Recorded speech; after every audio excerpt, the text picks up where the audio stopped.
7वीं बार भी रानी सुमित्रा एक बेटी को ही जन्म देती है। ये देखकर राजा हरिचंद उदास हो जाता है। पुत्र की चाहत में हमें 7 पुत्रियां हो गई, पर अब तक हमें एक भी पुत्र ना हुआ। न जाने कब हमें एक पुत्र होगा।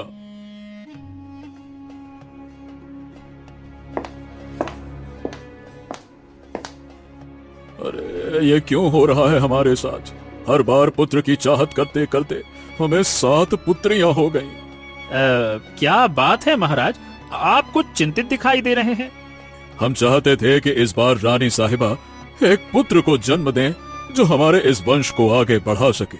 न जाने अब हमें कब एक पुत्र की खुशियां प्राप्त होंगी। महाराज, ये तो भगवान के हाथ में है कि किसे पुत्र की खुशियां देना है और किसे पुत्री की। शायद आपके भाग्य में इस बार भी बेटी का आना ही लिखा था। अब इसी तरह साल दर साल बीतने लगे।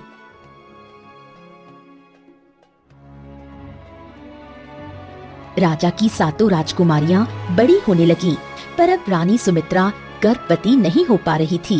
एक दिन राजा के महल में एक साधु महाराज आते हैं। राजन, हमें आज रात इस महल में विश्राम करने की आज्ञा दे। मंत्री जी, बाबा के जलपान और इनके विश्राम की व्यवस्था कीजिए। महाराज, मुझे लगता है कि साधु महाराज बहुत ही पहुंचे हुए बहुत ही बड़े महात्मा हैं। आप एक बार अपनी परेशानी इन्हें बताकर देखिए, शायद इनके पास आपकी समस्या का समाधान हो। सही कहा मंत्री जी। राजा साधु महाराज के पास आता है। प्रणाम महाराज। महाराज, हमें आपसे एक बात करनी है। हाँ, बोलो राजन, क्या बात है? तभी राजा साधु महाराज को सारी परेशानियों के बारे में बताता है। हमें एक पुत्र की चाहत है महाराज। जब तक तुम्हारी राजकुमारियां रानी साहिबा के संगत में रहेंगी तो रानी साहिबा कभी एक पुत्र को जन्म नहीं दे पाएंगी। अगर तुम चाहते हो कि तुम्हें पुत्र की खुशियां प्राप्त हो तो तुम्हें अपनी राजकुमारी बेटियों को अपने से दूर रखना होगा। ये सुनकर राजा के होश उड़ जाते हैं। क्या? मतलब वो राजकुमारियां हमारी अपनी बेटियां हैं, हम उन्हें अपने से दूर भला कैसे रख सकते हैं? रखना पड़ेगा। देखो राजन, जब तक राजकुमारियां इस महल में है तब तक रानी साहिबा पुत्रियों को ही जन्म देती जाएंगी। राजकुमारियों को इस महल में और रानी साहिबा को कहीं दूसरी जगह रखिए। जब रानी साहिबा एक पुत्र को जन्म दे देंगी, बस उसके बाद आप अपनी राजकुमारियों को अपने पास ले आना। ओहो, हम तो बड़ी दुविधा में फंस गए।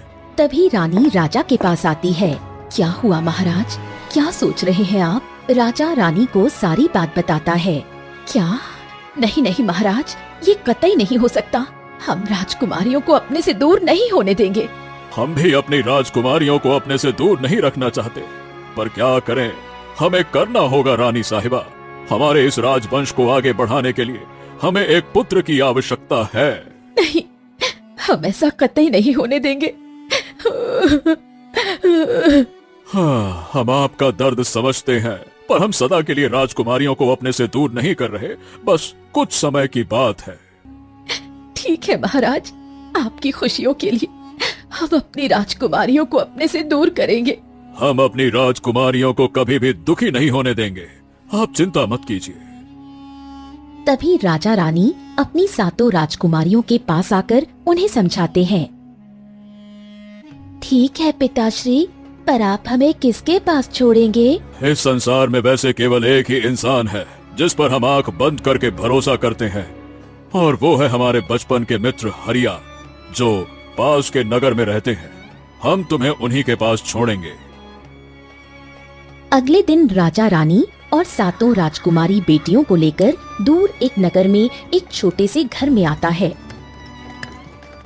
जहाँ राजा का बचपन का मित्र गरीब हरिया अपनी पत्नी गायत्री के साथ रहकर बड़ी गरीबी से अपना जीवन बिता रहा था।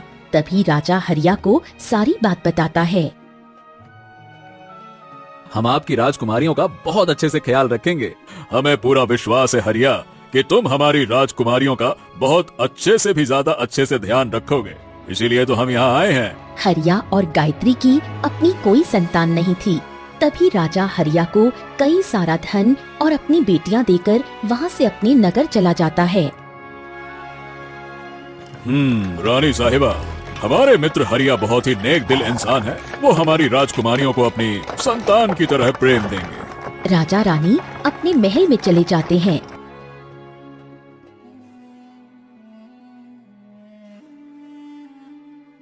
करीब 2 साल बाद आखिरकार रानी सुमित्रा एक प्यारे से पुत्र को जन्म देती है। ये देखकर राजा की खुशी का ठिकाना न रहा। आखिरकार हमारा सपना पूरा हो गया। हमें एक पुत्र हो गया। बहुत बहुत बधाई हो महाराज आपको। राजा काफी खुश रहने लगा। महाराज, अब तो आपका सपना पूरा हो गया है, तो अब आप अपनी राजकुमारियों को यहाँ लेकर आइए ना। हाँ रानी साहिबा, हम कल ही हरिया के घर जाकर अपनी राजकुमारियों को यहाँ लेकर आएंगे। न जाने हमारी बच्चियाँ कैसे होंगी। अरे, यहाँ कोई दिखाई क्यों नहीं दे रहा? कहाँ चले गए सब लोग? तभी सैनिक की नजर एक विशाल पेड़ पर पड़ती है, जहाँ कई सारी कठपुतलियाँ लटकी हुई थीं। महाराज, महाराज वो देखिए। राजा और रानी पेड़ की तरफ देखते हैं। इतनी सारी कठपुतलियाँ किसने लटकाई इस पेड़ पर? तभी रानी की नजर दूसरे पेड़ पर पड़ती है, तो वहाँ भी कई सारी कठपुतलियाँ लटकी हुई थीं। वो देखिए महाराज, वहाँ भी कठपुतलियाँ हैं। लगभग वहाँ के सभी पेड़ों पर कठपुतलियाँ लटकी हुई थीं।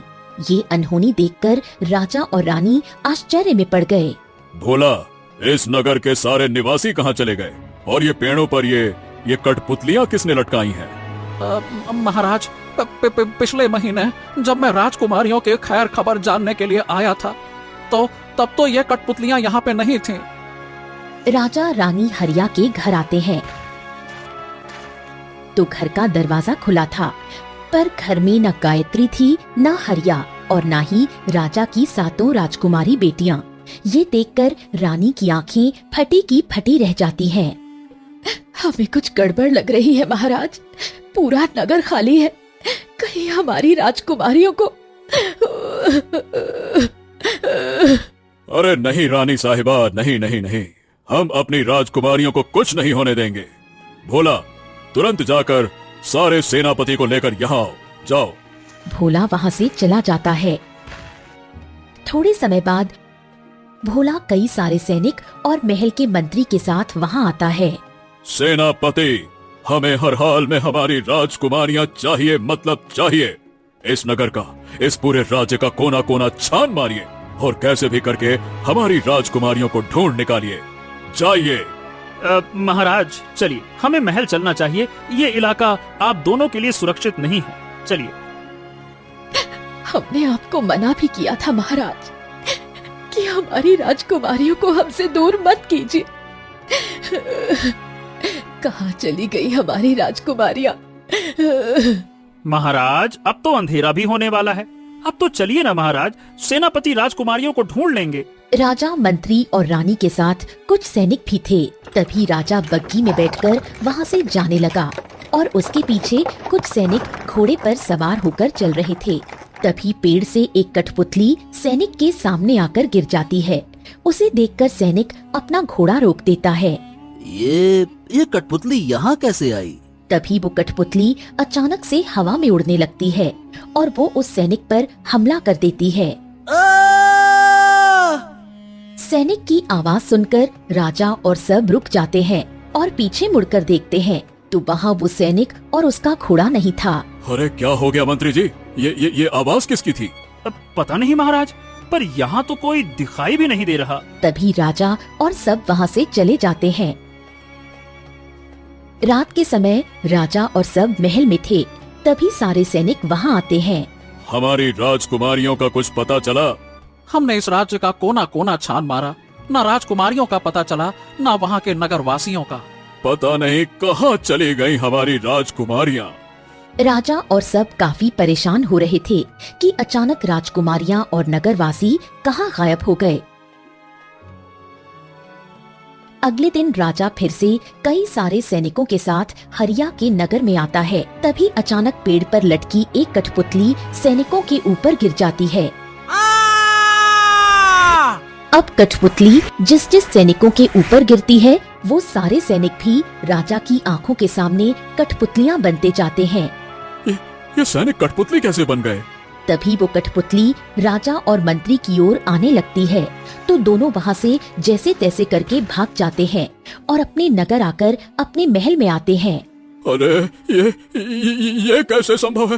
हाँ, महारानी। क्या हुआ महाराज, आप इतना घबरा क्यों रहे हो? तभी राजा हरिचंद रानी को सारी बात बताता।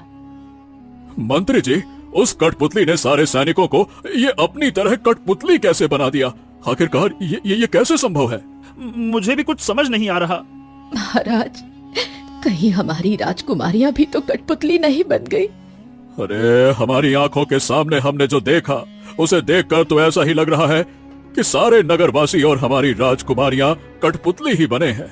मंत्री जी, आप तुरंत किसी तांत्रिक या ज्ञानी पुरुष को लेकर आइए। अब वही हमारी राजकुमारियों को इस समस्या से बाहर निकाल सकते हैं। जल्दी कीजिए। कुछ घंटों बाद मंत्री एक तांत्रिक बाबा को लेकर महल में आता है तो राजा बाबा को सारी बात बताते हैं। राजा साहब, यहाँ पे जितनी भी कठपुतलियां पेड़ों पर लटकी हुई हैं ना, वो सब उसी नगर के निवासी हैं और उनमें आपकी 7 राजकुमारियां भी हैं जो अब कठपुतली बन चुकी हैं। उन सबको कठपुतलियां एक परी ने बनाया है। कौन है वो परी और वो ऐसा क्यों कर रही है? बस यही तो हम पता नहीं लगा पा रहे, पर हाँ, हम उस परी को अपने पास बुला सकते हैं।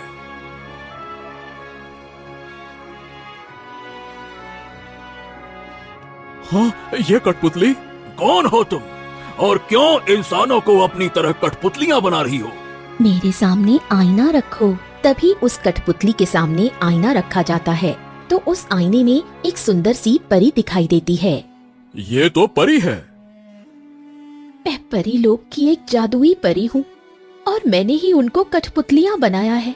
क्यों तुमने ऐसा क्यों किया? बूढ़ी जादूगरनी ने मुझे कठपुतली बना दिया है और मेरी शक्तियाँ भी मुझसे छीन ली है और मैं हर इंसान के पास जाकर सबको बताती थी कि मैं कठपुतली नहीं परी हूँ, पर कोई भी मेरी बात नहीं मानता था।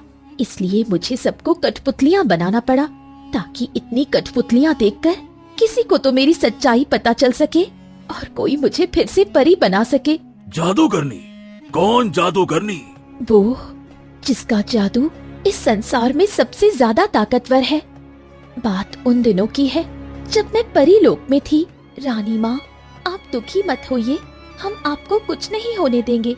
हम जाएंगे पृथ्वी लोक और वहाँ से वो चमत्कारी फूल लेकर आएंगे जिसे खाने के बाद आप बिल्कुल ठीक हो जाएंगी।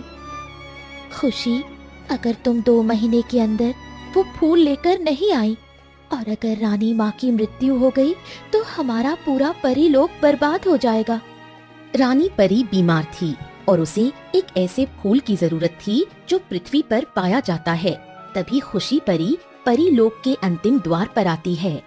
खुशी, एक बार फिर सोच लो खुशी, अगर रानी माँ के अंतिम समय में हम सारी परियां उनके पास ना रहीं तो पता है ना, हम सब सदा के लिए एक आम इंसान बन जाएंगे। मैं जानती हूँ बहन।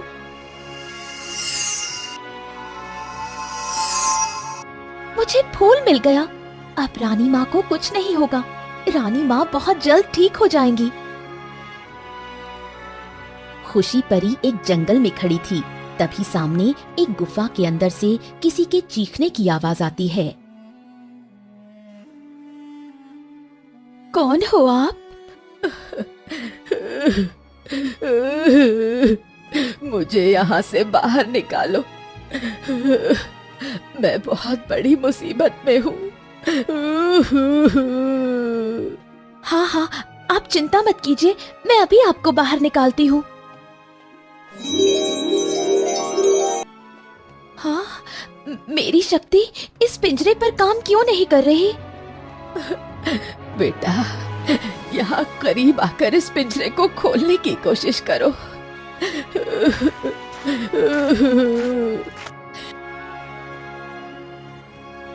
मैं एक जादूगरनी हूँ। छोड़ो मुझे, छोड़ो। ऐसे कैसे छोड़ दूं तुझे जादुई परी?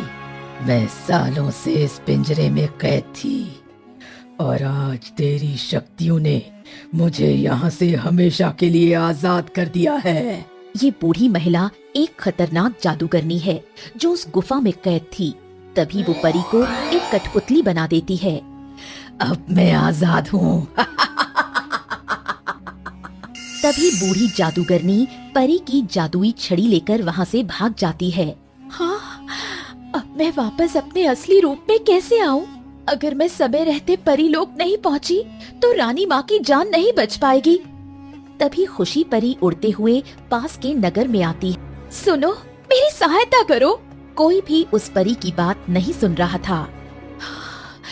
कोई मेरी बात क्यों नहीं सुन रहा है? एक काम करती हूँ, मैं इन लोगों को अपनी शक्ति से कठपुतली बना देती हूँ। ज्यादा कठपुतलियाँ रहेंगी तो सबको पता चल जाएगा कि मैं एक कठपुतली नहीं, एक परी हूँ। तभी वो परी अपनी शक्ति से लोगों को अपनी तरह कठपुतलियाँ बनाती जाती है। अब इसी तरह वो पूरे नगरवासियों और सातों राजकुमारियों को भी वो कठपुतली बना देती है। मैं उन सबको कठपुतलियाँ नहीं बनाना चाहती थी, पर मेरी मजबूरी है। मैं आप सबसे विनती करती हूँ, अगर मैं 2 दिन बाद परीलोक नहीं पहुँची, मेरी माँ रानी माँ की मृत्यु हो जाएगी। अगर रानी माँ की मृत्यु हो गई तो पूरा परीलोक तबाह हो जाएगा और हम सब सदा के लिए पृथ्वी पर आकर इंसान बनकर रह जाएंगे। मेरी जादुई छड़ी उन सभी कठपुतलियों को वापस से इंसान बना सकती है जो उस जादूगरनी के पास है। हाँ, तो बताओ वो बूढ़ी जादूगरनी कहाँ मिलेगी? वो काली पहाड़ी में एक गुफा में रहती है। चिंता मत करो परी। तभी बाबा राजा के साथ उस पहाड़ी इलाके में आते हैं, जहाँ एक गुफा थी। तभी बाबा को देखकर वो गुस्से में आग बबूला हो जाती है। कौन हो तुम? परी की वो जादुई छड़ी कहाँ है जादूगरनी? वो तो मैं किसी को नहीं दूंगी। तभी बाबा अपनी शक्ति से उस जादूगरनी पर वार करते हैं, तो जादूगरनी भी बाबा पर वार करने लगती है। अब दोनों की शक्तियाँ एक दूसरे से टकराने पर जादूगरनी की शक्तियाँ बाबा की शक्तियों के सामने कमजोर पड़ जाती है। ये बाबा तो बहुत शक्तिशाली है, यहाँ से भागना ही ठीक रहेगा। जादूगरनी जैसे ही वहाँ से भागने लगती है, तभी बाबा अपनी शक्ति से उसे एक बोतल में कैद कर लेते हैं। तभी परी की जादुई छड़ी बोतल से बाहर आकर गिर जाती है। तभी बाबा उस जादुई छड़ी को उठाते हैं, उस जादूगरनी को बोतल में लेकर नगर में आते हैं। बाबा, अब मेरी इस जादुई छड़ी से मुझे अपने असली रूप में ले आइए।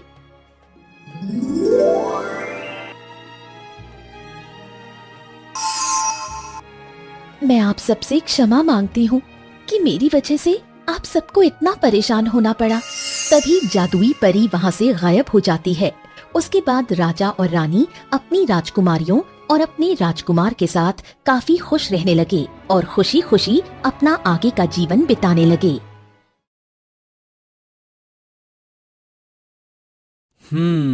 राधिका, मैं क्या सोच रहा हूँ कि हम अपना ये खेत बेच देते हैं। क्यों? इसको बेचकर एक बड़ा सा खेत खरीदेंगे। हाँ, वैसे भी इस खेत में बहुत कम फसल मिलती है हमें। जब हमारे पास बड़ा खेत आ जाएगा तो हमारे पास फसल भी काफी सारी आने लगेगी।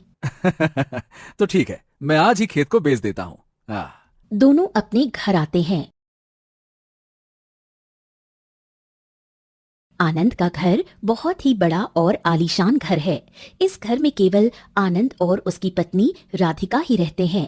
कुछ दिन बाद अपना खेत बेचकर आनंद एक बड़ा खेत खरीद लेता है। जी, ये खेत तो कितना बड़ा है। हाँ, वाह राधिका वाह। अब इस खेत में हम एक साथ 5 किस्म की फसल करेंगे। हाँ। तभी दोनों की नजर उस खेत के कुएं पर पड़ती है, जो काफी पुराना था। हाँ, इस बारे में मैंने बात की थी जमींदार साहब से, तो उन्होंने कहा कि तुम इस कुएं को बंद करके एक नया कुआं खुदवा लेना। तो मैंने कुछ कारीगरों को बुलवाया है, वो कल से आकर नए कुएं की खुदाई का काम शुरू कर देंगे और हम इस पुराने कुएं को हमेशा के लिए बंद कर देंगे। बात ही खत्म। ये कुआं तो कितना पुराना है और इसमें पानी भी कितना कम है। अगले दिन कुछ कारीगर आनंद के खेत में आते हैं और उसके खेत के पुराने कुएं को बंद करके एक नया कुआं खोदने लगते हैं। करीब 2 महीनों के बाद कारीगर लोग आनंद के खेत में एक बड़ा कुआं बना लेते हैं जो पानी से पूरा भरा हुआ था। आहा, इस कुएं के अंदर तो कितना पानी है। अब हमारी फसल को कभी पानी की कमी नहीं होगी। अब देखना कैसे हमारी फसल फटाफट से बढ़ती है। चलिए अब घर चलते हैं, कल और आकर फसल को अच्छे से पानी देंगे। ओ, ये क्या? ये दीवार कैसे गिर गई? राधिका, किसी ने जानबूझकर तो नहीं तोड़ा ना? दोनों घर के अंदर आते हैं और घर में रखा सारा सामान देखते हैं। सामान तो सब बराबर है जी, मुझे लगता है ये दीवार अचानक से गिरी है। हाँ, बेवजह हमारा इतना नुकसान हो गया। 2 दिन बाद आनंद फिर से अपने घर की दीवार बना देता है। हाँ, चलो दीवार तो बन गई। राधिका, अब हम खेत में जाकर फसल को पानी दे आते हैं। 2 दिन से हम खेत भी नहीं गए हैं। दोनों खेत में आते हैं। उनकी फसल थोड़ी बड़ी हो चुकी थी। तभी वो फिर से उस कुएं से पानी निकालकर फसल को पानी देते हैं। थोड़े समय बाद एक किसान हरिया आनंद के पास आता है। अरे ओ आनंद भाई, कल मैंने अपने बैलों को आपके इसी कुएं से पानी पिलाया था और बेचारे घर जाते ही अचानक से मर गए। क्या? अरे ये क्या बोल रहे हो आप? भला हमारे कुएं का पानी पीकर क्यों आपके बैल मरेंगे? वो किसी और कारण से भी तो मर सकते हैं ना। हाँ, शायद उन बैलों ने कुछ गलत चीज खा लिया हो। अब जो भी हो, मेरे बैल तो मर गए, पर इस कुएं के पानी में जरूर कुछ है। तुम इस कुएं के पानी का उपयोग मत करो, ये पानी अच्छा नहीं है। क्या सच में ऐसा हो सकता है? अरे नहीं राधिका, तुम भी कहाँ उस पागल की बातों पर ध्यान दे रही हो। चलो। तभी आनंद के पास पड़ोस वाले खेत का मालिक वहाँ आता है। अरे दर्पण काका, आप?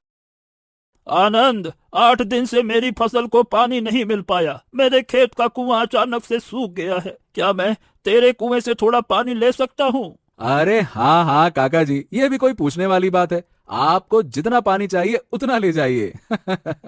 हाँ, धन्यवाद बेटा, मैं अभी पाइप लेकर आता हूँ।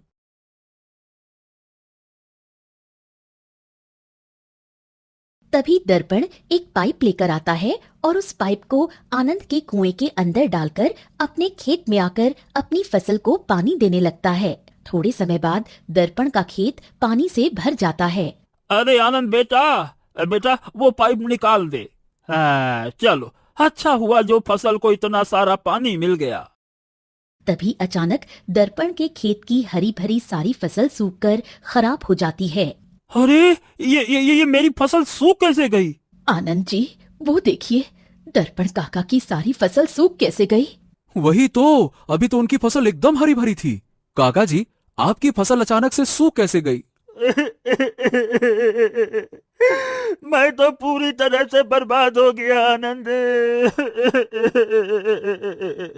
कितनी बड़ी हो गई थी ये फसल? एक मिनट, मैंने जैसे ही तुम्हारे कुएं का पानी फसल को दिया, तभी मेरी सारी फसल सूख गई। तुम्हारे कुएं के पानी से ही मेरी सारी फसल बर्बाद हुई है। ये सुनकर दोनों चौंक जाते हैं। अरे काका, आप ये क्या बोल रहे हो? भला हमारे कुएं के पानी से आपकी फसल कैसे बर्बाद हो सकती है?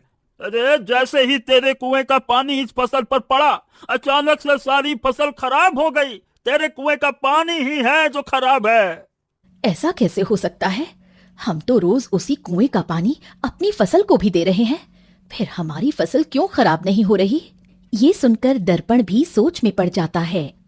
मेरे तो लाखों रुपए बर्बाद हो गए।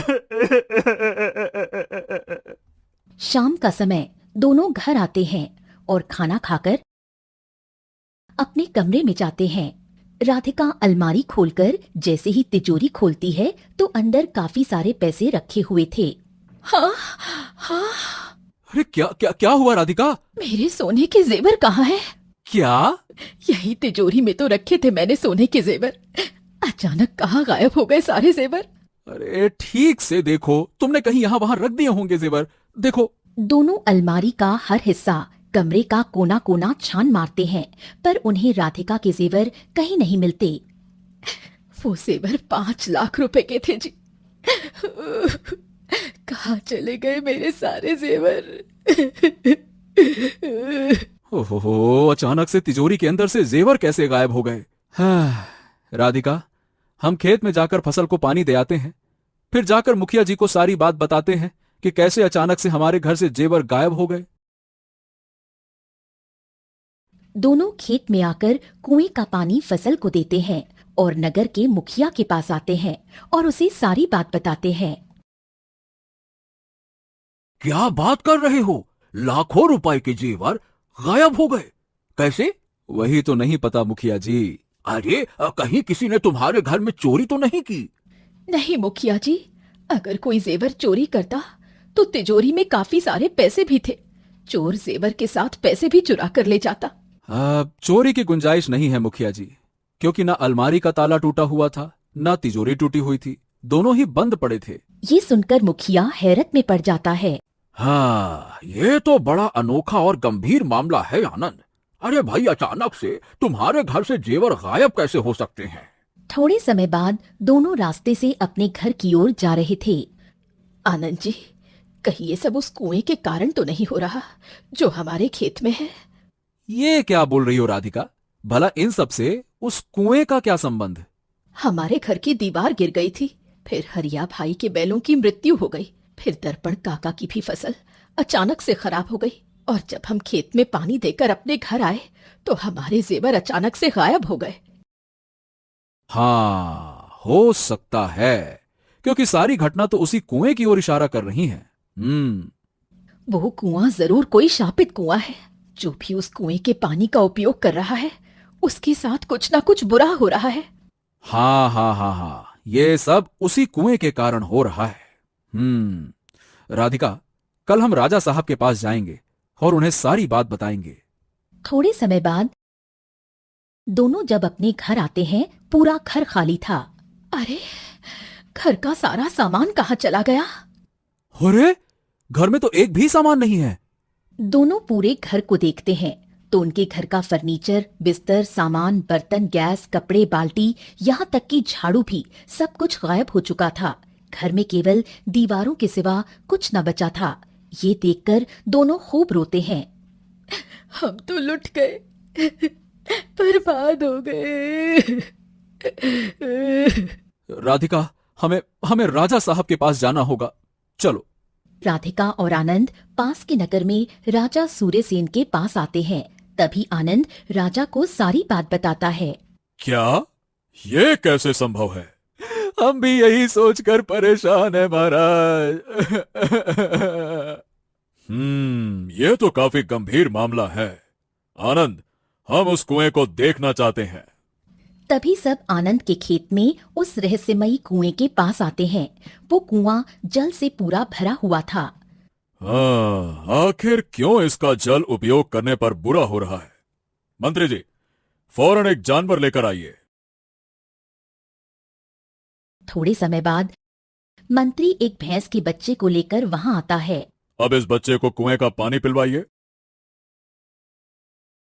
तभी मंत्री उस भैंस के बच्चे को उस कुएं का पानी पिलाता है। अचानक उस भैंस के बच्चे की मृत्यु हो जाती है। ये देखकर सबकी आंखें फटी की फटी रह जाती हैं।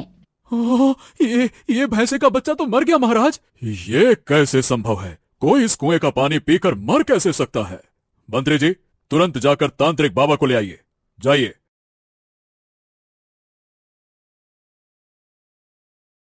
थोड़े समय बाद मंत्री एक तांत्रिक बाबा को लेकर वहां आता है तो राजा उन्हें सारी घटना के बारे में बताता है। बाबा, अब आप ही हमें इस चक्रव्यूह से बाहर निकाल सकते हैं। तभी बाबा कुएं को हाथ लगाकर अपना ध्यान लगाते हैं। थोड़े समय बाद, बाबा, क्या है इस कुएं का रहस्य? आनंद, तुमने और तुम्हारी पत्नी ने मिलकर अपने बीते जीवन में कुछ ऐसे पाप किए हैं जिसकी तुम्हें इस रूप में सजा मिल रही है। क्या? इस कुएं के अंदर एक शक्ति है जो चाहती है कि तुम अपने उन पापों के बारे में सबको बताओ आनंद, नहीं तो ये शक्ति तुम्हें पूरी तरह से बर्बाद कर देगी और इस नगर को भी। क्या? कहीं ये सब उसी की वजह से तो नहीं हो रहा है? बताओ आनंद, क्या पाप किए हैं तुमने और तुम्हारी पत्नी ने? बताओ हमें, तुम्हारे पापों के कारण आज बेकसूर लोगों का नुकसान होता जा रहा है। क्यों ये कुआं अचानक से एक रहस्यमयी कुआं बन गया? बोलो। राजा साहब, कुछ महीने पहले मुझसे एक बहुत बड़ा पाप हो गया था। मेरे बाबा अपने जीवन की आखिरी सांसें ले रहे थे। मैं, राधिका और मेरा छोटा भाई भोला और भोला की पत्नी गायत्री और उसका बेटा अनुज, हम सब मेरे बाबा के पास खड़े थे। बेटा आनंद, बेटा, अब मेरे जाने का समय आ गया है। अपने भाई भोला का हमेशा हमेशा ख्याल रखना। बाबा, हम आपको कुछ नहीं होने देंगे।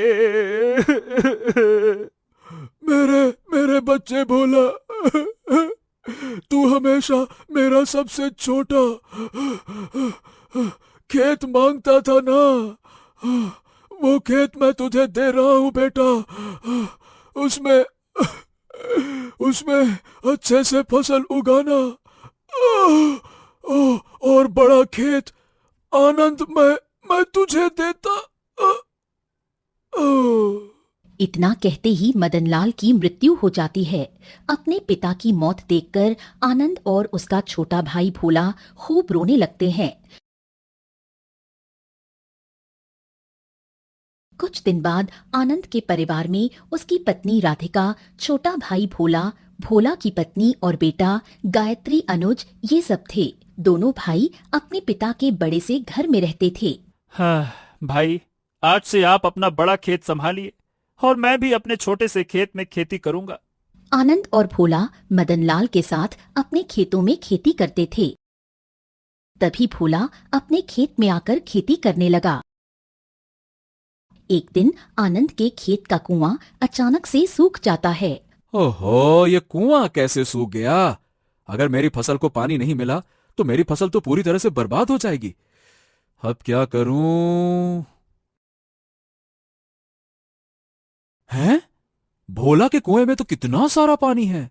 वहां मेरे कुएं में पानी की एक बूंद तक नहीं है और यहां इस भोला के कुएं में पानी ही पानी भरा पड़ा है। रात का समय। अरे, समझ नहीं आ रहा कि क्या करें। वहां उस भोले के कुएं में भर भर के पानी है और हमारे कुएं में पानी की एक बूंद तक नहीं है। अब हम फसल को पानी दें तो दें कैसे, राधिका? बताओ। जी, अब ससुर जी तो रहे नहीं और हमारे पास उनकी इतनी सारी संपत्ति है। सोचिए, अगर ससुर जी की ये सारी संपत्ति हमारी हो जाए तो? मतलब? देखिए, हमारी तो अपनी कोई संतान नहीं है। अब आगे चलकर एक ना एक दिन ससुर जी की संपत्ति का बंटवारा तो होगा ही, तो हमें भोला और गायत्री को भी ससुर जी की संपत्ति से हिस्सा देना होगा। अगर सोचिए, भोला और उसका परिवार ही ना रहे तो ये सारी संपत्ति केवल हमारी हो जाएगी। ये सुनकर आनंद सोच में पड़ गया। हाँ राधिका, बात तो तुम्हारी सच है, पर वो भोला यहां से क्यों जाएगा? वो नहीं जाएगा, पर हम तो उसे यहाँ से भेज सकते हैं ना। फिर हम अपने दोनों खेत बेचकर एक बड़ा सा खेत खरीद लेंगे। अरे लेकिन हम भोला को यहां से भेज कैसे सकते हैं? ध्यान से सुनिए। समझ गए ना आप? समझ गया मैं राधिका। अब उस भोले भाले भोला को उसकी औकात दिखाने का समय आ चुका है।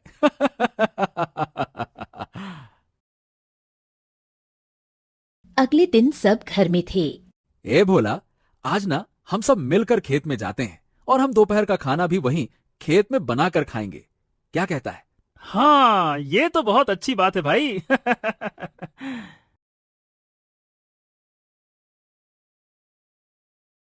हाँ चलो भोला, अब हम सब तुम्हारे खेत के कुएं का पानी पीकर आते हैं। चलो।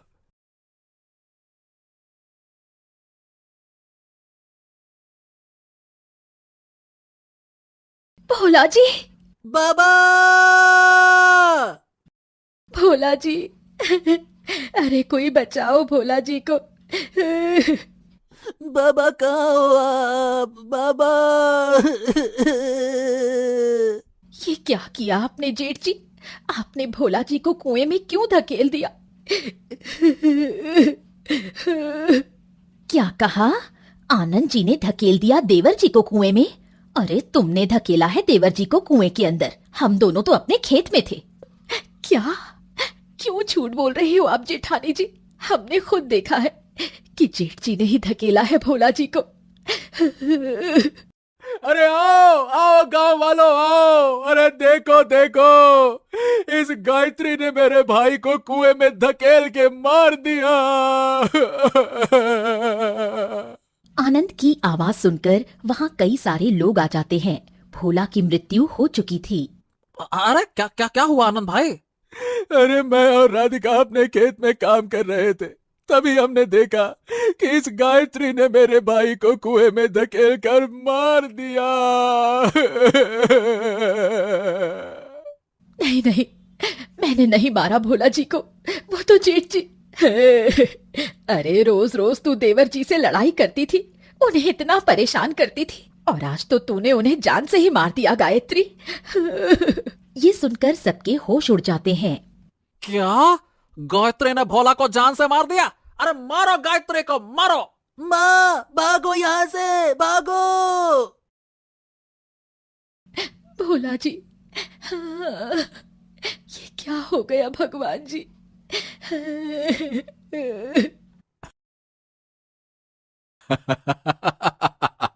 राधिका, मैंने अपने दोनों खेत जमींदार साहब को बेच दिए, और जिस कुएं में भोला मरा था, मैंने उस कुएं को हमेशा के लिए बंद करवा दिया।